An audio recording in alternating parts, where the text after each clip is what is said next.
भारत पर 50% टैरिफ लगाए जाने के बाद अब अमेरिकी टायर मार्केट से एक बड़ी खबर सामने आ रही है। बताया जा रहा है कि पाकिस्तान अब धीरे धीरे भारत की जगह अमेरिकी बाजार में अपनी पैठ बना रहा है। दरअसल हाल ही में आए एक्सपोर्ट डेटा के अनुसार पाकिस्तान अब अमेरिका को बस और ट्रक टायर एक्सपोर्ट करने वाले शीर्ष 10 देशों की सूची में शामिल हो चुका है। ये बदलाव ऐसे समय पर आया है जब अमेरिकी सरकार ने भारत से आने वाले कई उत्पादों पर 50% तक का टैरिफ लगा दिया है, जिससे भारतीय टायर उद्योग को भारी नुकसान उठाना पड़ सकता है। यूएस मार्केट लंबे समय से भारतीय टायर कंपनियों के लिए एक प्रमुख गंतव्य रहा है, लेकिन इन बढ़े हुए टैरिफ ने अचानक भारतीय निर्माताओं के लिए निर्यात को महंगा और प्रतिस्पर्धी दृष्टि से कठिन बना दिया है। उधर पाकिस्तान की टायर कंपनियों ने इसी मौके का फायदा उठाते हुए अमेरिकी बाजार में अपने उत्पादों की आपूर्ति बढ़ानी शुरू कर दी है। रिपोर्ट्स के अनुसार पाकिस्तान ने केवल इसी साल की पहली तिमाही में लगभग 1,11,000 टीबीआर यानी ट्रक और बस रेडियल टायर्स अमेरिका को एक्सपोर्ट किए हैं और यह आंकड़ा पिछले वर्ष के मुकाबले लगभग 76% ज्यादा है। हालांकि ये कहना गलत होगा कि पाकिस्तान अब अमेरिका के कुल टायर बाजार में बहुत बड़ा खिलाड़ी बन गया है, क्योंकि वहां अब भी थाईलैंड, वियतनाम और जापान जैसे एशियाई देशों का दबदबा कायम है। मगर पाकिस्तान का इस सूची में शामिल होना खुद में एक अहम संकेत माना जा रहा है, क्योंकि यह बताता है कि भारत के ऊपर बढ़ते टैरिफ का फायदा किसी तीसरे देश को कैसे मिल सकता है। वहीं पाकिस्तान में इस खबर को लेकर मीडिया में उत्साह का माहौल है। कई रिपोर्ट्स में यह दावा किया जा रहा है कि भारत पर लगाए गए टैरिफ से पाकिस्तान के मैन्युफैक्चरिंग सेक्टर को अप्रत्यक्ष रूप से बूस्ट मिलेगा और आने वाले महीनों में अमेरिका को पाकिस्तान से टायर निर्यात और भी तेजी से बढ़ सकता है।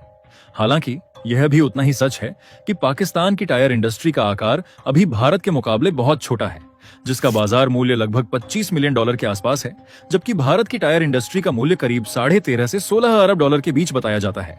चलिए पूरी डेवलपमेंट को समझते हैं, लेकिन आगे बढ़ने से पहले इस वीडियो को लाइक करके चैनल को सब्सक्राइब जरूर कर लीजिए, क्योंकि हम आपके लिए हर रोज ऐसी ही पूरी रिसर्च के साथ जानकारी से जुड़ी वीडियो लाते हैं। अमेरिका का टायर मार्केट हमेशा से दुनिया के सबसे बड़े मार्केट्स में से एक रहा है और इसकी कुल वार्षिक वैल्यू कई दर्जन अरब डॉलर के आसपास है। अमेरिका की सड़कों पर चलने वाले हर 10 में से 6 टायर्स इंपोर्टेड होते हैं, यानी 60% टायर विदेशों से आते हैं। इस वजह से टायर इंपोर्ट करने वाले देशों के लिए अमेरिका एक बहुत बड़ा लक्ष्य मार्केट बन चुका है। परंतु यही बात अमेरिका के लिए एक चिंता का विषय भी रही है, क्योंकि लंबे समय से अमेरिकी टायर मैन्युफैक्चरर्स विदेशी सप्लायर्स की सस्ती दरों से प्रतिस्पर्धा नहीं कर पा रहे थे।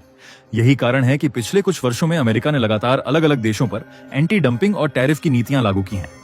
पहले चीन पर भारी शुल्क लगाया गया, फिर थाईलैंड, वियतनाम और इंडोनेशिया पर भी 26 से 46% तक की ड्यूटी लगाई गई और अब भारत को 50% टैरिफ की सूची में डाल दिया गया है।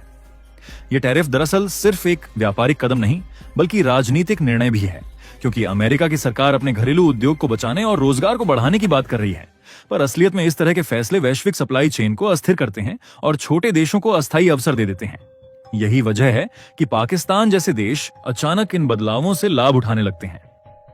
पाकिस्तान की टायर इंडस्ट्री अभी शुरुआती अवस्था में है, लेकिन उसने अमेरिकी बाजार में कुछ विशेष सेगमेंट्स पर ध्यान केंद्रित किया है, जैसे टीबीआर यानी ट्रक एंड बस रेडियल टायर। इस कैटेगरी में पाकिस्तान के कुछ निर्माताओं ने प्रतिस्पर्धी कीमतों पर उत्पाद भेजना शुरू किया है। पिछले साल के मुकाबले पाकिस्तान के टायर एक्सपोर्ट में लगभग 75% की वृद्धि दर्ज की गई है। हालांकि यह आंकड़ा बहुत बड़ा नहीं है, क्योंकि पाकिस्तान के कुल एक्सपोर्ट का मूल्य अभी $25 मिलियन के आसपास ही है। पर जब यह वृद्धि प्रतिशत के हिसाब से देखी जाती है तो यह बड़ी दिखती है और मीडिया में चर्चा का विषय बन जाती है। अब सवाल उठता है कि क्या पाकिस्तान भारत को अमेरिकी बाजार से हटा सकता है? तो इसका सीधा उत्तर है नहीं, क्योंकि भारत का टायर उद्योग पाकिस्तान की तुलना में करीब 500 गुना बड़ा है। भारतीय कंपनियों के पास उत्पादन क्षमता, तकनीकी ज्ञान और गुणवत्ता नियंत्रण की ऐसी सुविधाएं हैं जिनकी बराबरी पाकिस्तान अभी नहीं कर सकता। भारत की बड़ी कंपनियां जैसे एमआरएफ, अपोलो और C8 न केवल अमेरिका बल्कि यूरोप, लैटिन अमेरिका और अफ्रीका के बाजारों में भी मजबूत नेटवर्क बना चुकी हैं। ये कंपनियां अपनी तकनीक और रिसर्च के दम पर नए बाजार खोलने की क्षमता रखती हैं। फिर भी भारत के लिए यह स्थिति एक संकेत जरूर है कि अमेरिकी बाजार पर अधिक निर्भरता अब सही रणनीति नहीं है। अमेरिका के व्यापारिक फैसले बहुत जल्दी बदल जाते हैं और उसके राजनीतिक कारण अक्सर आर्थिक तर्कों से ज्यादा प्रभावी होते हैं। इसलिए भारत को अब नए बाजारों की तलाश करनी होगी, खासकर उन देशों में जहां स्थिर व्यापार नीतियां हैं, जैसे ब्राजील, मेक्सिको, दक्षिण अफ्रीका, सऊदी अरब और मध्य एशियाई राष्ट्र। इन क्षेत्रों में टायर की मांग तेजी से बढ़ रही है और भारत के पास उन बाजारों को पूरा करने की पूरी क्षमता है। दूसरी ओर भारत के लिए यह भी जरूरी है कि वह अपनी घरेलू नीतियों को और लचीला बनाए, ताकि उत्पादन लागत कम हो सके और वैश्विक बाजार में प्रतिस्पर्धा बढ़े। अगर भारत अपनी सप्लाई चेन को और मजबूत बनाता है तो भविष्य में किसी भी तरह के टैरिफ से प्रभावित हुए बिना वह अन्य बाजारों में अपनी हिस्सेदारी बढ़ा सकेगा। वर्तमान परिस्थितियों में पाकिस्तान को जो भी फायदा मिल रहा है वह अस्थायी है, क्योंकि जब भी अमेरिका की नीति बदलेगी या भारत के साथ संबंध सुधरेंगे तो भारतीय टायर कंपनियां फिर से अपनी खोई हुई हिस्सेदारी वापस हासिल कर लेंगी। इसलिए लंबी अवधि में भारत की स्थिति सुरक्षित मानी जाती है।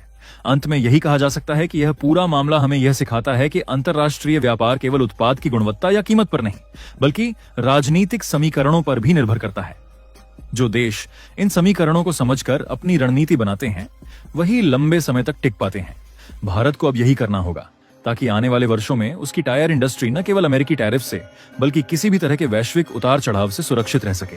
भारत के लिए अब यह समय केवल नुकसान का विश्लेषण करने का नहीं बल्कि भविष्य की रणनीति तय करने का है, क्योंकि अमेरिकी टैरिफ ने भले ही टायर उद्योग पर तात्कालिक असर डाला हो, लेकिन इसने एक नए अवसर का द्वार भी खोला है। भारत अब अपनी उत्पादन क्षमता और तकनीकी ताकत का उपयोग करके दक्षिण अमेरिका, अफ्रीका और एशिया के अन्य उभरते बाजारों में अपनी स्थिति मजबूत कर सकता है, जहां अभी भी गुणवत्ता वाले टायरों की भारी मांग है और जहां अमेरिकी टैरिफ जैसी नीतियां लागू नहीं होती। अगर हम हाल के वर्षों को देखें तो भारत ने टायर निर्माण में उल्लेखनीय प्रगति की है। अपोलो टायर्स, C8 और MRF जैसी कंपनियां अब स्मार्ट टायर टेक्नोलॉजी और EV फ्रेंडली डिजाइन पर काम कर रही हैं। यह ऐसे क्षेत्र हैं जहां दुनिया भर में नई मांग पैदा हो रही है और भारत इन नए सेगमेंट्स में अग्रणी भूमिका निभा सकता है। वहीं सरकार की प्रोडक्शन लिंक्ड इंसेंटिव स्कीम यानी PLI और मेक इन इंडिया जैसी नीतियों ने इस उद्योग को आत्मनिर्भर बनने की दिशा में आगे बढ़ाया है। भारत की ताकत केवल उत्पादन में नहीं बल्कि स्थिर सप्लाई चेन में भी है। यही वजह है कि दुनिया के कई देश भारत को एक भरोसेमंद सप्लायर मानते हैं, जबकि पाकिस्तान जैसे देशों के पास अभी तक वह औद्योगिक आधार नहीं है जो लंबे समय तक अंतर्राष्ट्रीय बाजार में टिकने के लिए जरूरी होता है। पाकिस्तान फिलहाल जो भी वृद्धि दिखा रहा है वह अधिकतर अमेरिकी नीति के बदलाव का नतीजा है, न कि उसकी औद्योगिक क्षमता का परिणाम। इसलिए भारत को घबराने की जरूरत नहीं है, बल्कि उसे अपने एक्सपोर्ट बाजारों का दायरा और बड़ा करना चाहिए और साथ ही रिसर्च और डेवलपमेंट में निवेश बढ़ाना चाहिए, ताकि वह केवल कीमत नहीं बल्कि नवाचार के आधार पर भी प्रतिस्पर्धा कर सके।